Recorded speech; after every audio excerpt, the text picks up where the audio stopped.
Lecture du premier livre de Samuel.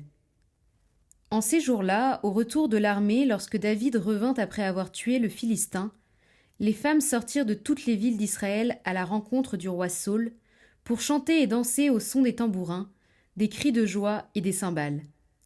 Les femmes dansaient en se renvoyant ce refrain. Saül a tué ses milliers, et David ses dizaines de milliers. Saül le prit très mal et fut très irrité. Il disait : à David on attribue les dizaines de milliers, et à moi les milliers. Il ne lui manque plus que la royauté. Depuis ce jour-là, Saül regardait David avec méfiance. Saül dit à son fils Jonathan et à tous ses serviteurs son intention de faire mourir David. Mais Jonathan, le fils de Saül, aimait beaucoup David et il alla le prévenir. Mon père Saül cherche à te faire mourir. Demain matin, sois sur tes gardes, mets-toi à l'abri, dissimule-toi.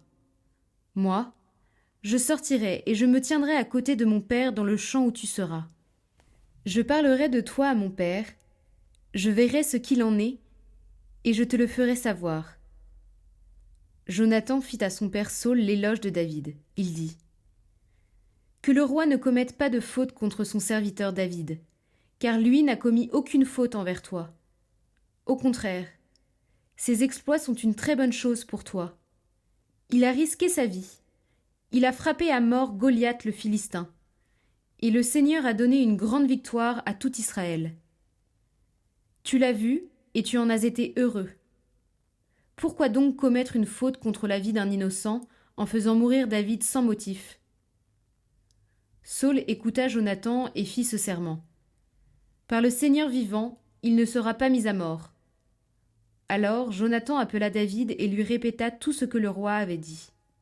Puis il le conduisit à Saül, et David reprit sa place comme avant.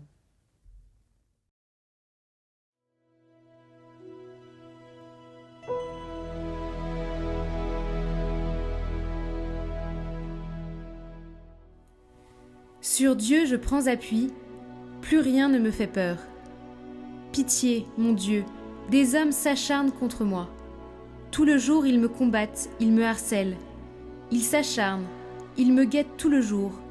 Mais là-haut, une armée combat pour moi. Sur Dieu je prends appui, plus rien ne me fait peur. Toi qui comptes mes pas vagabonds, recueille en tes outres mes larmes. Le jour où j'appellerai, mes ennemis reculeront. Je le sais, Dieu est pour moi. Sur Dieu je prends appui, plus rien ne me fait peur. Sur Dieu dont j'exalte la parole, sur Dieu je prends appui, plus rien ne me fait peur. Que peuvent sur moi des humains ? Sur Dieu je prends appui, plus rien ne me fait peur. Mon Dieu, je tiendrai ma promesse, je t'offrirai des sacrifices d'action de grâce, car tu m'as délivré de la mort et tu préserves mes pieds de la chute. Sur Dieu je prends appui, plus rien ne me fait peur.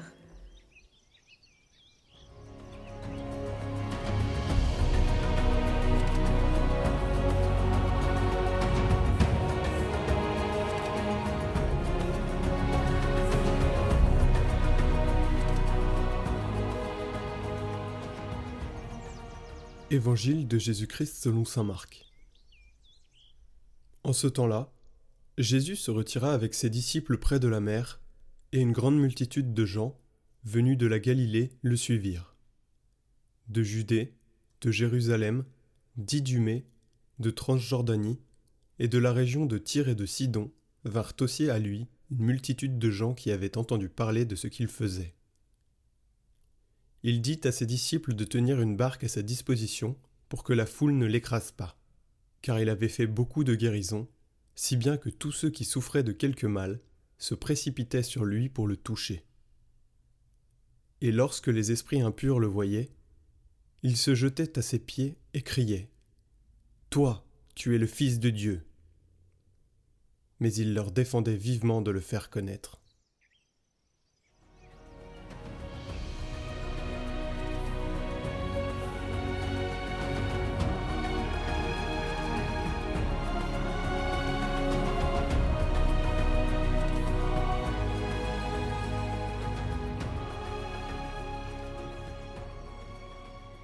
Dans la première lecture, tout commence par un chant populaire. Les femmes accueillent Saoul et David après la victoire et elles répètent un refrain. Elles disent « Saoul a tué ses milliers et David ses dizaines de milliers ». Ce chant sert de miroir intérieur à Saoul. Jusque-là, il est roi, victorieux, reconnu. Mais en entendant cette parole, quelque chose se fissure. Le texte dit qu'il le prit très mal et qu'il devint irrité. La Bible montre ici comment naît la jalousie. Elle surgit quand la reconnaissance reçue semble diminuer. Même si rien n'a été réellement enlevé. Elle naît d'un rien, d'un sentiment de frustration. David n'a rien pris à Saoul et pourtant, le regard de Saoul change. À partir de ce jour, il regardait David avec méfiance.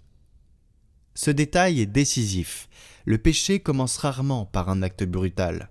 Il commence souvent par une petite fissure, une lecture faussée de l'autre, nourrie par la peur de perdre sa place. Et cela est nourri jour après jour avec des événements dont on ajoute à la lourdeur de l'argument pour dire « regarde, voilà ce qu'il fait ».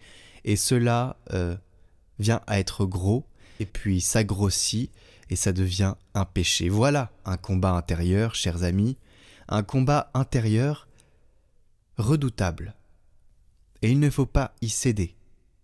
Alors on dit souvent, il faut faire ci, il faut faire ça, mais vraiment là, gardez vos oreilles de toute calomnie et gardez vos langues de toute malveillance. Cela veut dire ce que ça veut dire. L'évangile selon saint Marc éclaire cette dynamique d'un autre côté. Jésus se tient au milieu de la foule, entouré de malades et de personnes blessées. La scène parle sans discours. Il n'y a pas de parole forcément de Jésus dans cet évangile, c'est une scène, voilà. Les foules se pressent, certains cherchent à le toucher, les esprits impurs crient une vérité qu'ils ne comprennent pas, et Jésus garde la maîtrise de tout cela. Il y a une foule, c'est difficile à gérer une foule.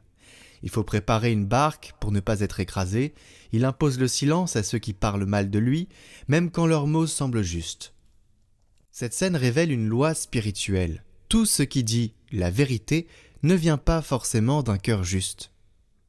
Là, on parle des esprits impurs qui reconnaissent en Jésus le Christ, le Fils du Dieu vivant. Leur parole ne vient pas, leur parole qui est la vérité, ne vient pas forcément d'un cœur juste. Jésus accueille la foule, mais il refuse une reconnaissance qui enferme ou qui déforme. Là où Saoul se laisse envahir par une parole qui blesse son cœur, Jésus demeure libre face aux paroles qui l'entourent. Voyez la différence. Jésus nous montre le chemin. Le texte invite à apprendre ce discernement intérieur. Et surtout, Jésus aurait pu... tout humain qui subit cela aurait pu dire « Ce que vous dites est un mensonge » et puis se défendre avec des arguments. Jésus ne réagit pas comme nous. Il nous montre le chemin de l'humilité. Alors il faut écouter sans se laisser dominer par le discours de l'autre, prendre le temps, agir sans chercher la gloire et laisser Dieu garder la vérité de nos vies.